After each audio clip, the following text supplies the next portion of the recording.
I'm Lieutenant Colonel David M. Sprinkle, retired from the United States Air Force. Born and raised North Wilkesboro, attended Wilkes Central High School, member of the championship football team, 62 and 63.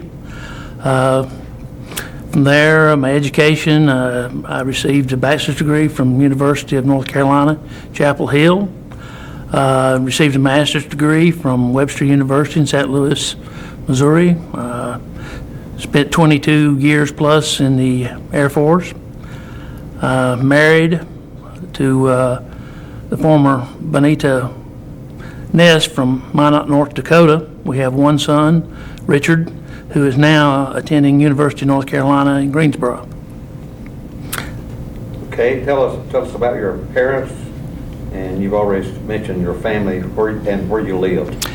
Well, my father's name was Herman Sprinkle, and my mother's name was Virginia Sprinkle, both residents of Wilkes County, and my father's folks come from Surrey County, and my grandfather opened up one of the first barbershops in Wilkes County in 1916.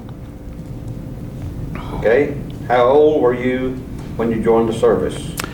I was 19 years old.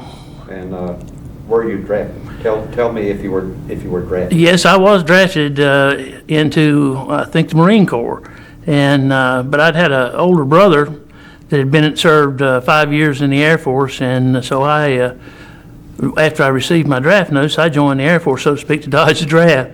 But anyway, and I spent 4 years in as enlisted. Okay, we're doing good. What was like when like going away from home for the first time? Well, I left in kind of a hurry. Since I'd received my draft notice, I had to go into the Air Force before I had to report my draft. So I joined the Air Force, packed and left all the same day. Went down to San Antonio, Texas in May of 1966. And by the time it was over, it was really hot in San Antonio. However, temperatures above 107, we got to stay inside. Okay, I think you answered the next question. The San Antonio was that your basic training? Just tell me. That's correct, yes. So you tell me that San Antonio is where I took my training. Yeah, San Antonio was my basic training school. Okay. Yeah, see, my voice won't be on here. It's sort of confusing sometimes, so you have to put it as a direct answer. Okay. Okay, and did you serve in the war?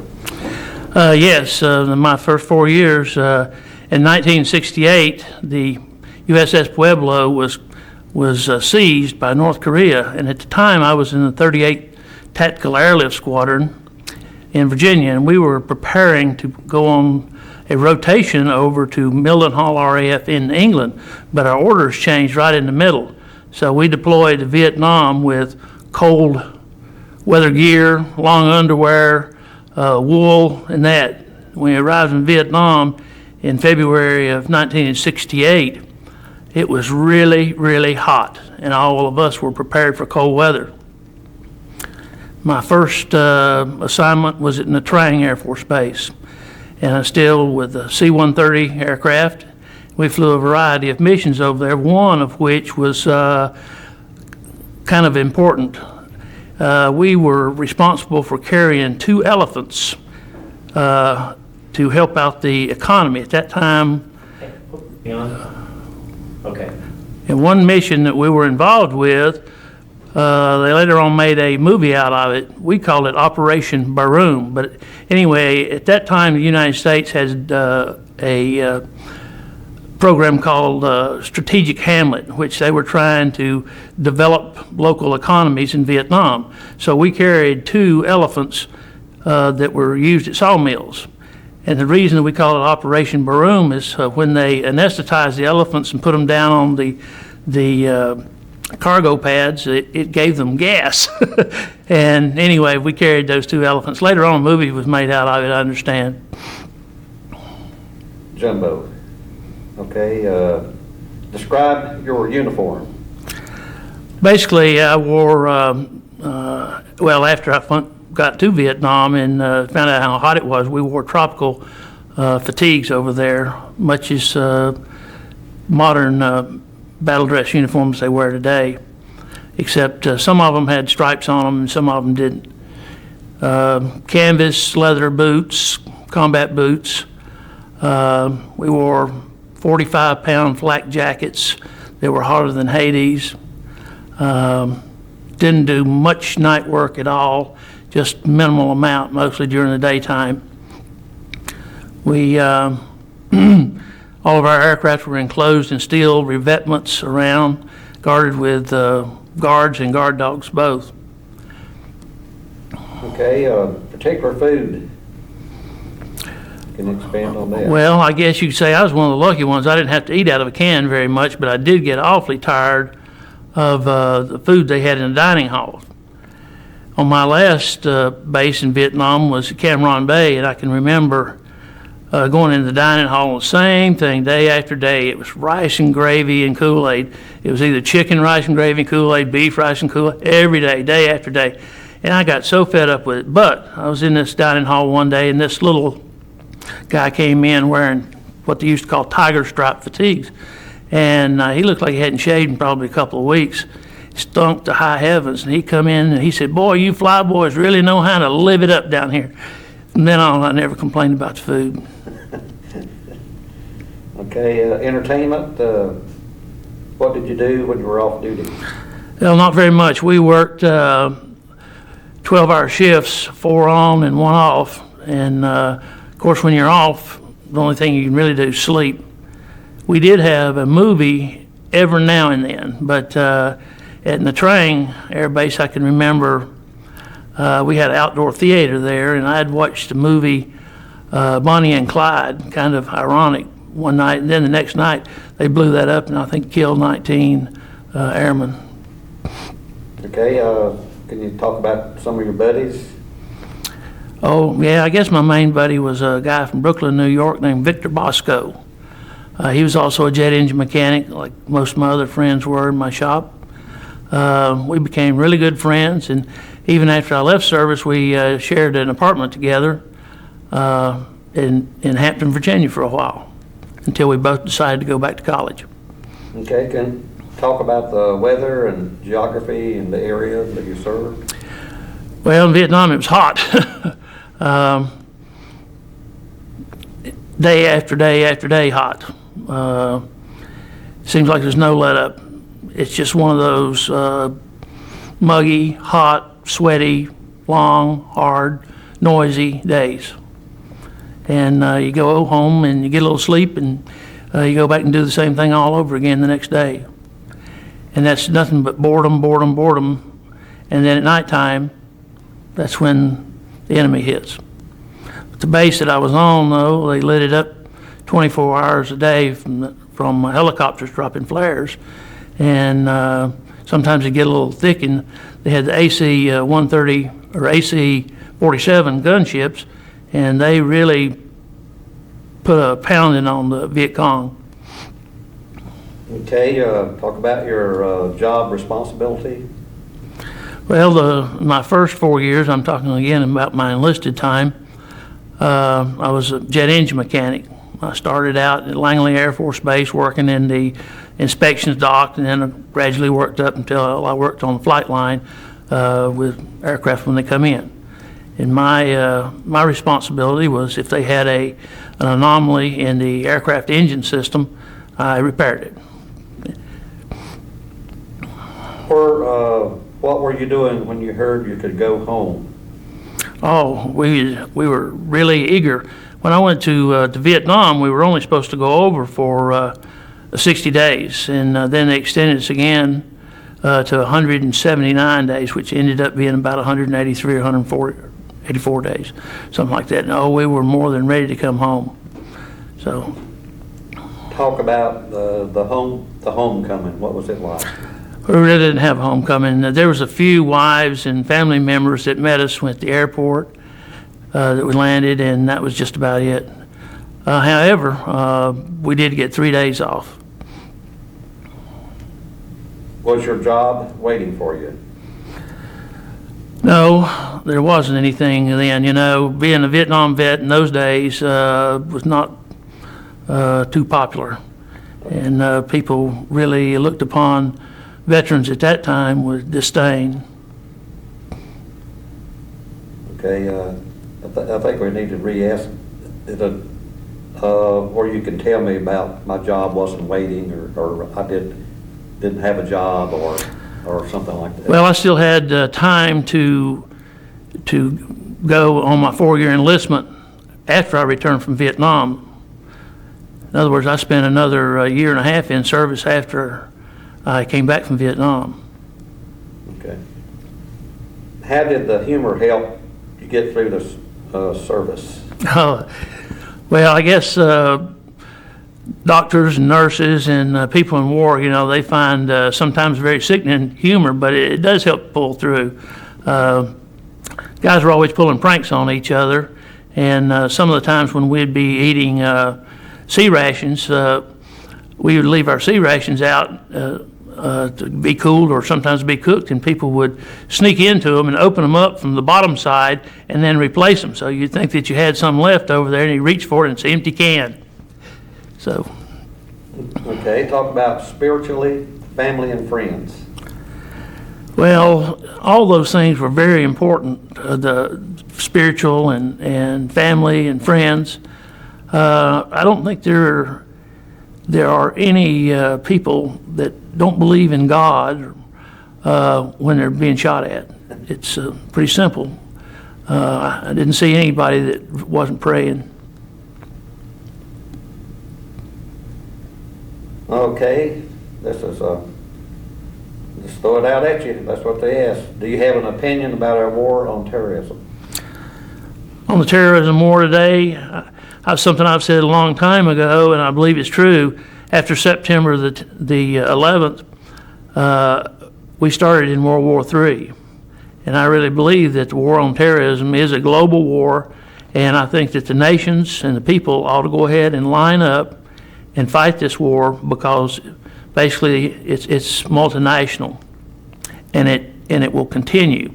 The present war has been going on now for hundreds and hundreds of years. The only thing is now that our enemy has the capability to do something. Okay, this was in the same line that said, how do you feel about the opposing viewpoints of the current war on terrorism? Well, everyone has their right for their own opinion in any conflict, and thank the Lord for that. We don't want to be a military society or live in a dictatorial society either. However, they're just flat wrong. And I think that most veterans who've served, particularly wartime veterans over there, realize that there are times that negotiation does not work. Does the American opposition weaken our efforts in Iraq? No doubt. The people who demonstrate here, and I can well attest to that, is my time in Vietnam, seeing all the anti-war protesters and the way that I felt when I come home on leave and everything. It's detrimental to morale, to the troops over there, to see other Americans that they are fighting, bleeding, and dying for, protesting, and then saying, oh, we support you, but we don't support the war. What are some of the advantages of being a veteran? Well, I guess the primary advantage is education. I'd mentioned before my formal education over there, but I received a very valuable education in the military, not only the first 4 years, but years later on, all exposed to all types of individuals of every creed, ethnic origin, and socio-economic level. It's quite an experience to live with these people closely. What are the disadvantages? Well, disadvantages, I think, are some of the bad memories.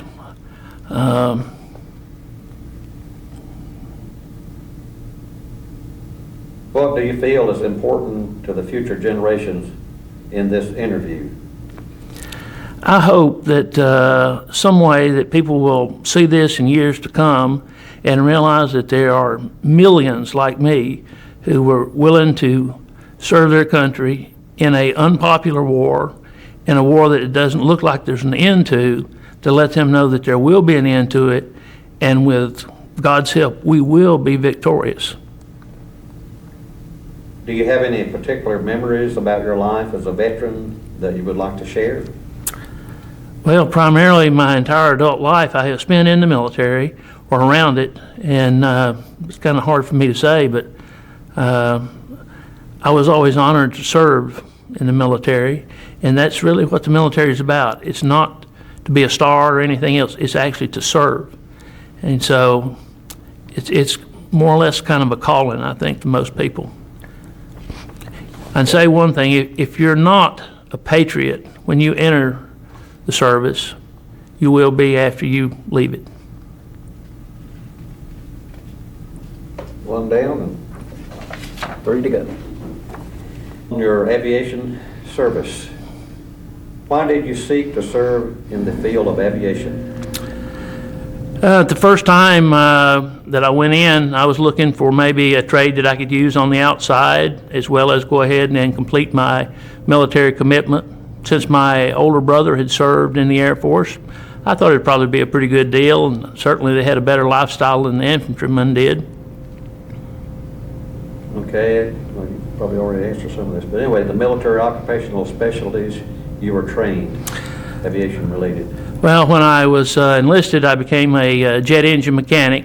Primarily, I worked on turboprops, which is kind of ironic, but anyway, then later on, I became an aircraft maintenance officer, and I was an organizational maintenance officer, a field maintenance officer, avionics maintenance officer. Then I became a aircraft maintenance staff officer, and from there, I became chief of maintenance and worked at Military Airlift Command and contract maintenance and in a multitude of other things. How, when, where, and for how long were you trained? Was the training sufficient? Training in the military is continuous. The longer you stay in, the more you're trained. It's just that simple. So spending 22 years, more or less, I was in training the entire time. What types of aircraft and for what job duties? Well, I worked on C-130 aircraft, both enlisted and in officers at Langley Air Force Base and Pope Air Force Base. I worked on helicopters, Jolly Green Giants. I was chief of maintenance or deputy commander of maintenance at the 38th Squadron for 1 year in Korea. I worked with T-37 aircraft and T-38 aircraft at Viet Cong Air Force Base for 2 years. And then I also worked with T-37 and T-43s, which are Boeing 737s, at Mather Air Force Base in California. I had 35 T-37s and 14 T-43s on my last assignment. What was your favorite aircraft and why?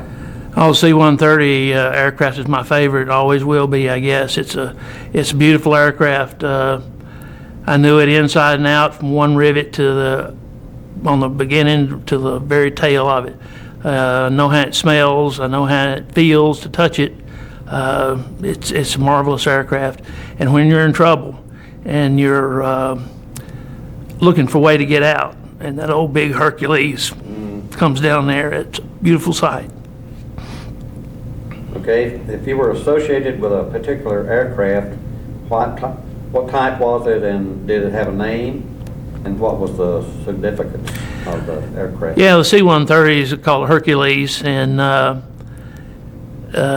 it was a cargo aircraft. We dropped paratroopers, we dropped heavy equipment such as tanks, jeeps, etc. We dropped bundles. We also had them rigged for aeromedical evacuation. Multitude of things. A lot of some worked in special operations. We did a lot of missions with those aircraft. So it was the type was a Hercules, but did it have a name like, the Memphis Belle or something? No, we didn't title our aircraft back then, except one. When I was in Vietnam, we had one aircraft. Tail number on was 1838 over there, and it was nicknamed Lucky Duck. It was at gosh, I can't remember the name of the base, but there were 5 C-130s there. 2 of them were shot up on the ground. 2 of them were shot up taxiing out, and 1838's the only one that got out. Where was the air base or airfield located? This was in Vietnam, and ironically, later on, I was assigned to the Inspector General of Military Airlift Command, and when I was inspecting Ryan Mine Air Base, in I think probably about 1982 or 83, I saw some C-130s out there, and I checked the tail numbers on it, and I saw the Lucky Duck sitting out there. Just describe your living and working conditions. Well, in Vietnam, we lived in 12-man tents, and we had plywood on the floors, and we slept in cots with mosquito nets over top of us. And at nighttime, we'd lower the flaps down on the tents and fill it full of DDT, because if you left your arm touching any of the mosquito netting at all, it'd just be a continuous wilt of mosquitoes. What did you do when you were not on duty? There wasn't really a whole lot to do during off-duty periods. At Nha Trang Air Base, there was a beach close by, but long days makes for very little recreation time. We were young, enlisted, didn't have very much money. Sometimes we'd go down to the beach. If we get 2 or 3 guys that would get the same day off at the same time. So normally, none of our friends would be off the same time we were off, so we just kind of hung around. Was there any rivalry between the flyers and non-flyers, between your branch of service and others? I can't say that there was as much rivalry as there was among others as there was in the shop. In our jet engine shop over there, we had maybe 30 different mechanics, and some of them thought they were a whole lot better than others, and they took a lot of pride in that. What type of missions did you fly and to where? Well, in Vietnam, we flew a variety of missions. One of the unique things that we did in Vietnam is we had those great huge searchlights installed on the bottom of C-130s, which was classified up until just a couple of years back. But anyway, those didn't work out very well because that gave the enemy a perfect target to shoot at. So, like I had mentioned before, we did fly the 2 elephants in for the logging, and we flew what we used to call a lot of banana runs. We'd fly in to Hong Kong and pick up bananas and steaks and that sort of thing, and bring back to the NCO and Officers Club, and of course we took our share of it. While flying the missions, how long did you normally remain in the air? How did you occupy your time in the air but not actually performing your flying duties?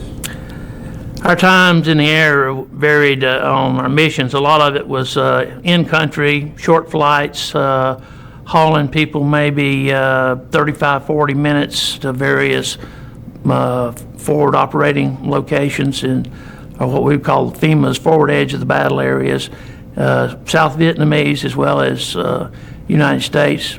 We also made mortuary runs where we haul back the dead, and sometimes we'd haul back injured as well.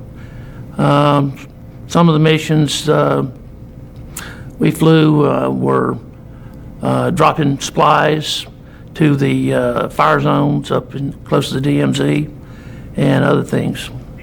Stop just a second. Let's go ahead. I'm sorry? The next question, don't tell people you peed over the side of the airplane. Yeah, I'm ready. You want to stretch a little bit? No, I'm fine. Okay.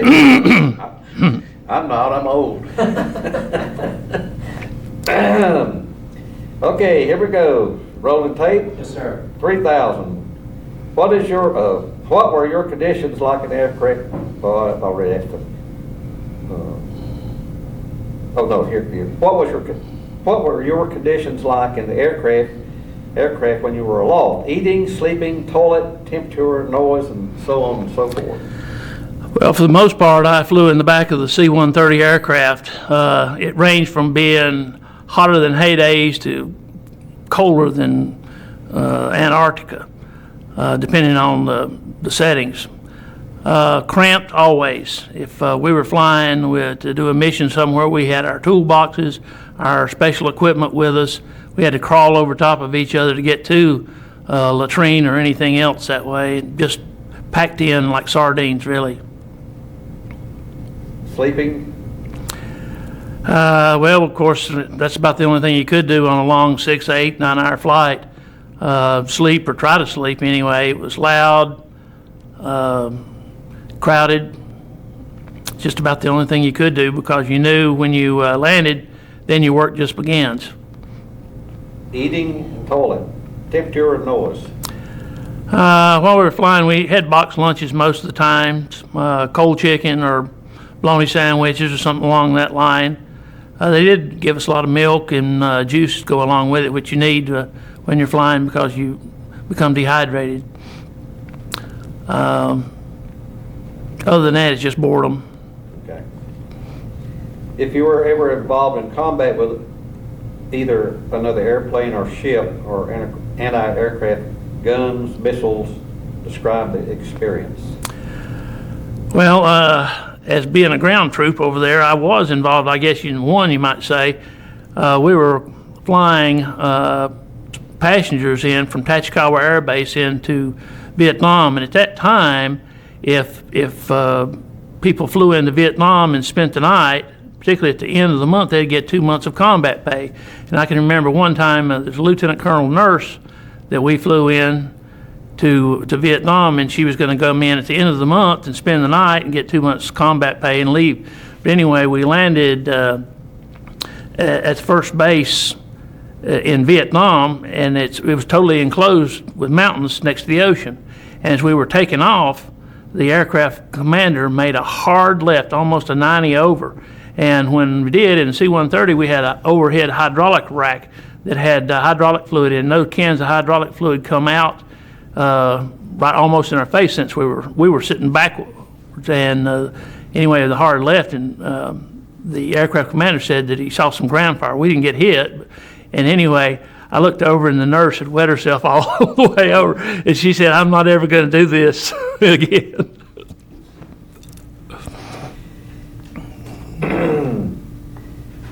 If you were ever shot down or involved in a crash or emergency landing, describe what happened. I think you pretty well covered that with that, didn't you?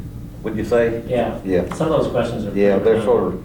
If you were ever captured, describe. Were you ever captured? No. Okay. Okay. What was your best memories of your aviation service? And what was the worst? The good and the bad. Gosh, that is really hard to say. I had so many. I've been involved in so many different operations at all different levels. It's really difficult to say. Okay, we'll just move on. That's okay. Why did you seek to serve in the field of it? Oh, that's the thing. Oh, okay. That's all of them, isn't it? There should be specific questions on that. Okay, Roland. Anytime. During my career, I did have the distinction of working several kind of unique problems or situations, I guess I could say. When I was stationed at Webster Air Force Base, I had 14 T-43s, or which are Boeing 737 aircraft, and one of which was assigned to Oliver North, who became famous later on. And I was responsible actually for, I guess you say that the aircraft was assigned to me, except I didn't see very much of it.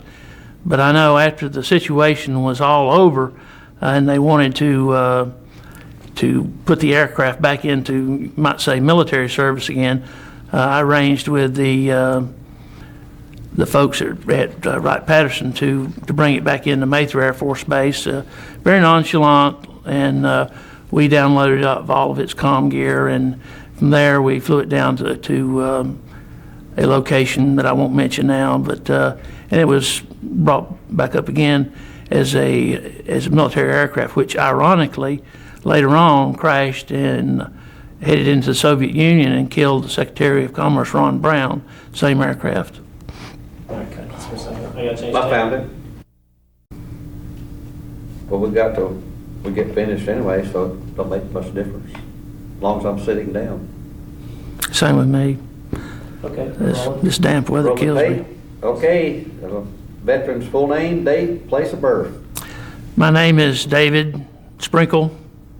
I was born in Wilkes County, October 26, 1946. Rank, branch of service, and date of service in Vietnam. Well, I retired from the Air Force in 1993 as Lieutenant Colonel. At the time I was in Vietnam, I was Airman Second Class or Airman First Class, one or the other. The dates.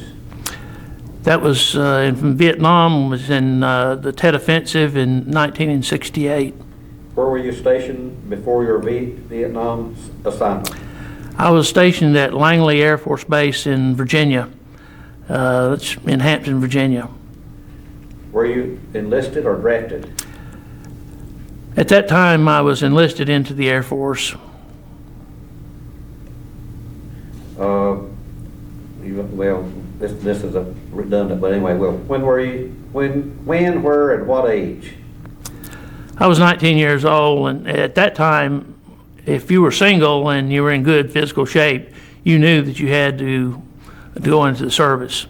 I had just recently graduated from the North Carolina School of Automation in Greensboro, North Carolina, and when I applied for jobs there, everyone asked me, have you completed your military obligation? And I said, no, and they said, sorry, we're not going to hire you. Was this for the Vietnam War, or were you already in service? I don't understand that question. Yeah, I don't either, but oh well, we'll move on. Describe the training you received before going to Vietnam. Basic, advanced orientation. Was the training practical and adequate?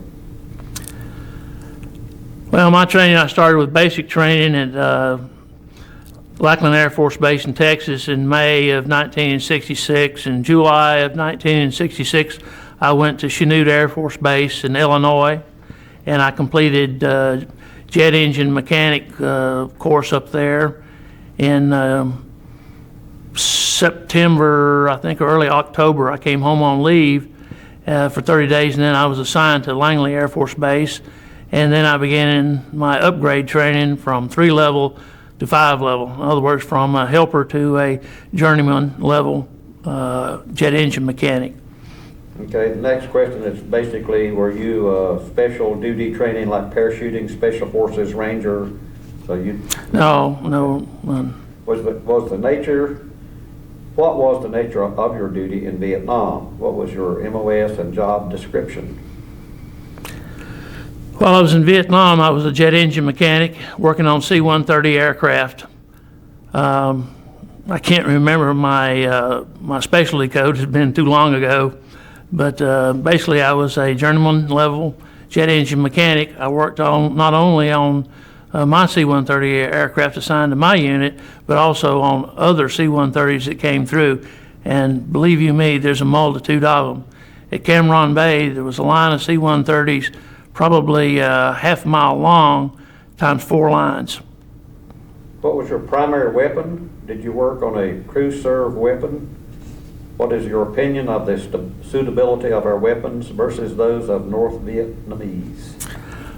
Well, I think we had more than adequate firepower at the time. The problem in Vietnam at the time was the political control of the military.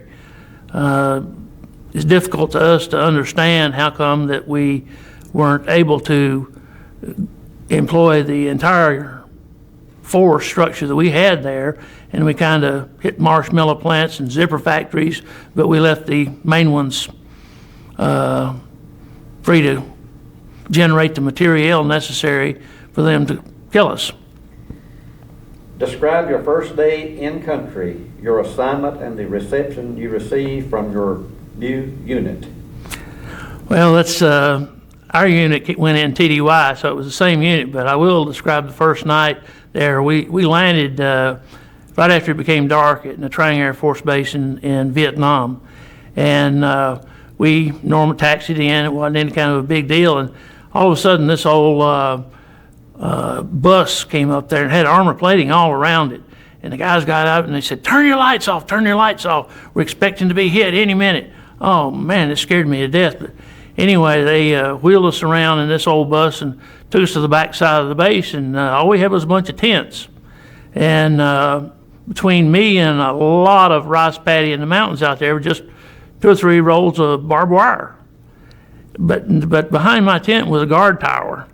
And I listened to the chatter on the radio, and they talked about we're now in condition code orange, and then I heard machine guns go off, pow, pow, pow, pow, pow, pow, pow, pow.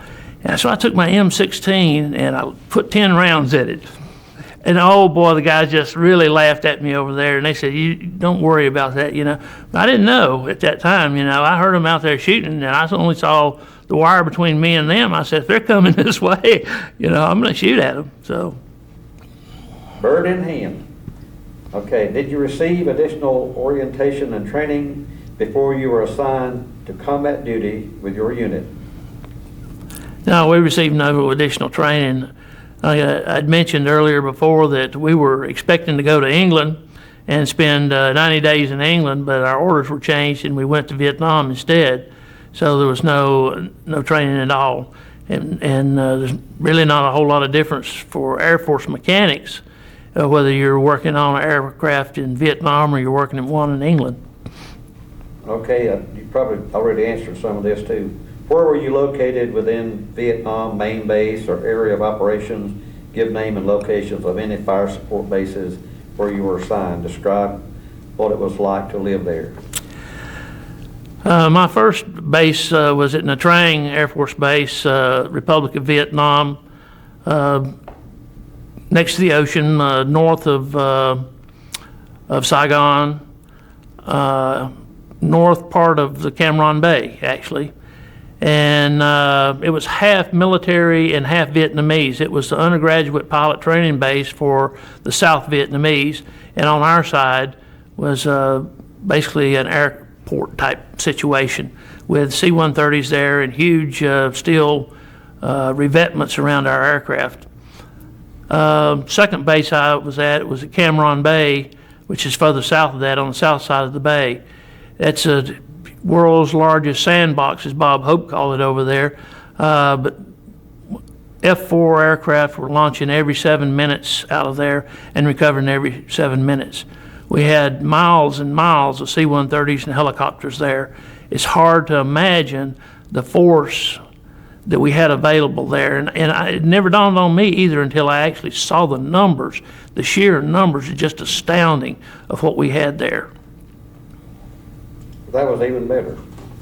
Describe your views of an experience in combat or combat support operation, search and destroy, patrol, in which you participated. I think some of these are, your case is different since you're Air Force, but you might be able to do something with that. Well, since I was not a ground pounder, so to speak, I do remember the first time that they hit the base over there. It was at nighttime, and I was working night shift, which we didn't have a lot to do at nighttime unless we did something in the shop. But at this one particular night, we were all sitting around playing cards, and I can remember when the siren went off and the rockets came in. The master sergeant raced me to the bunker. So. Okay, how did the climate, the rainy and the dry seasons affect you, your unit, and its ability to perform its mission? Well, when you're in extremely hot weather and you're wearing a flak jacket and a helmet on top of that, it's difficult to do anything much.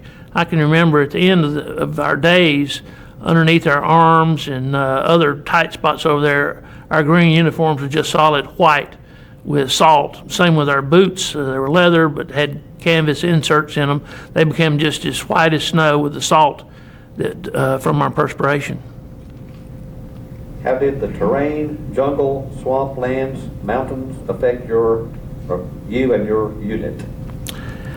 Well, the terrain really didn't have much bearing on my situation from the Air Force.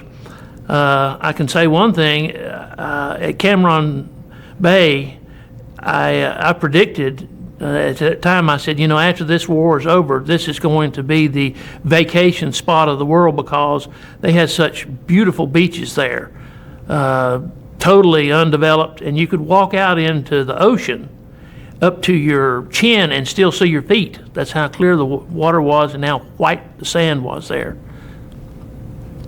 Did you or your unit locate enemy bunker positions, base camps, or weapons and supply?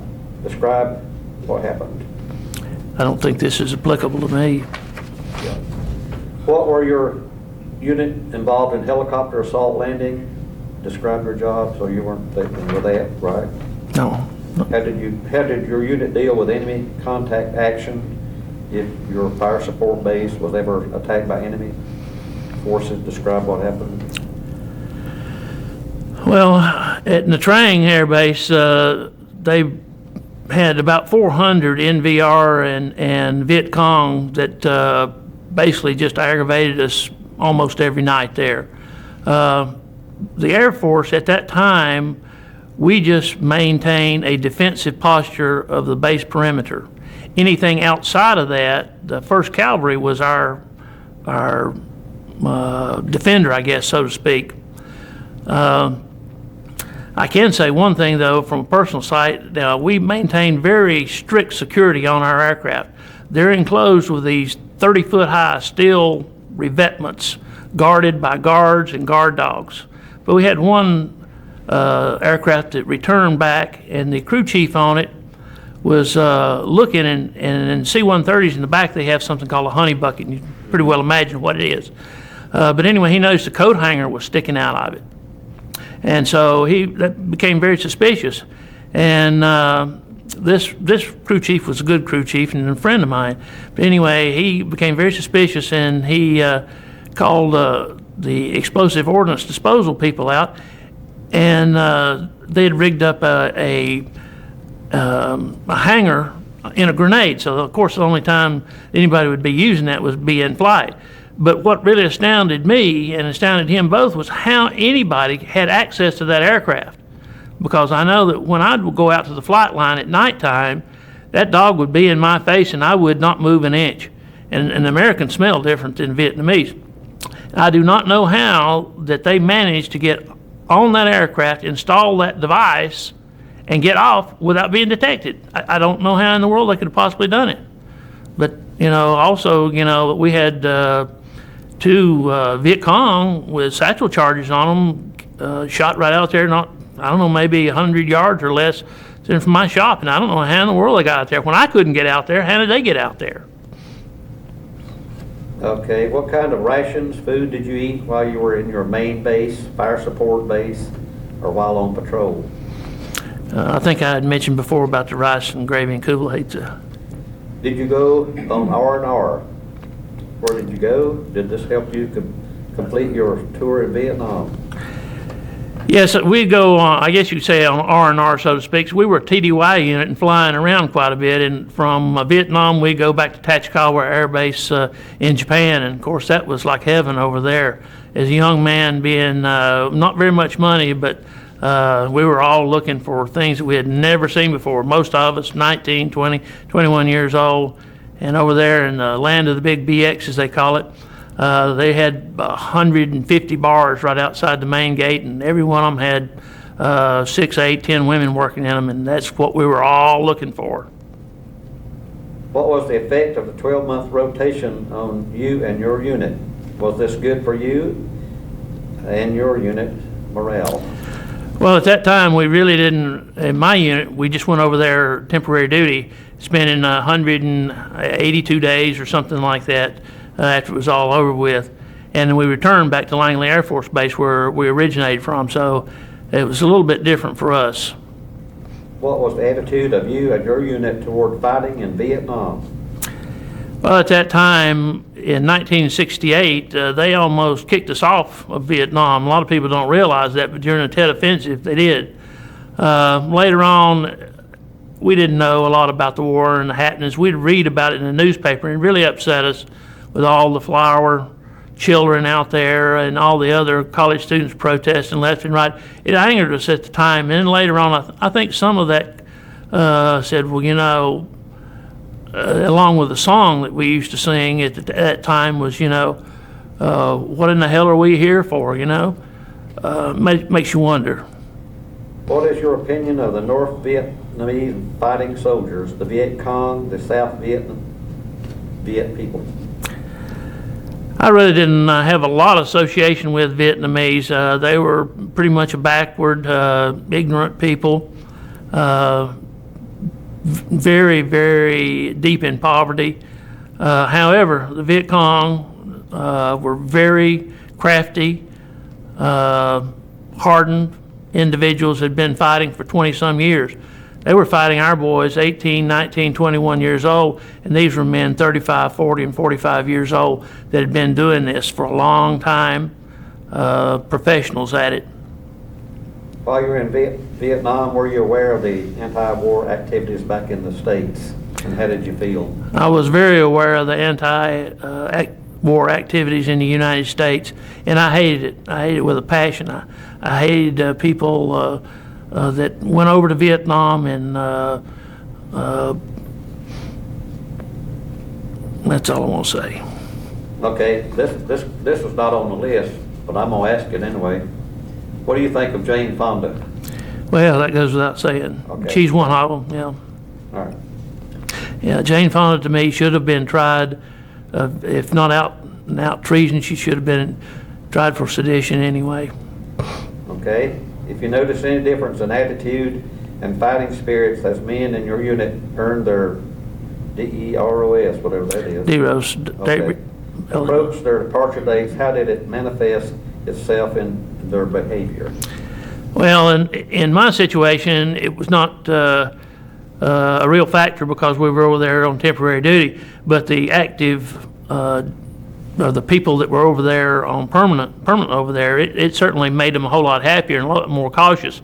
They were counting the days down, and I can remember one kind of unique thing. The whiskey VO at that time used to have a little ribbon around the top of it, and guys would wear that in their lapel of their uniform, which is unauthorized. But anyway, that was called a short timer. So if you have 90 days or less left, you start wearing that ribbon. That's interesting. Upon your return to the States, did you have difficulties adjusting to family life with your friends and job? How did the war affect you? I personally didn't have problems as far as military memories that caused me any real big thing, but I did know when I come back and I went to school again that all the people that I had associated with and all the other things, those people were no longer in esteem at all. It was all the hippie types, the dope smokers and everything. Those were the big men on campus, and that's what all the girls went after. And I'm wondering what in the world has happened to my United States in 4 years that I leave and I come back and everything has just changed, 180 degrees from what it was. Have you maintained any contact with your friends? Over the years, I've maintained a lot of contact with my friends up until the past few years, anyway, I can say. As you get older and you get families and children of your own over there, contacts are less and less frequent. But I am a member of Veterans Foreign Wars, so I keep contact with like allies, so to speak. How do you feel about the war in Vietnam? Do you feel you and the United States military made a difference? Well, the war in Vietnam's hard to say. We lost the war in Vietnam. We could have won the war in Vietnam. At that time, the domino theory, where if one nation became communist, it would fall and it go right on down the line, the domino theory. We don't know until this day that theory is not valid. It could have been valid, but we do know that we at least slowed down the progression of communism from 1960, I guess, until 1972, and up until 75, really. But in 1972, we know we slowed down the progression of communism. We also showed the communist leadership that we were willing to fight.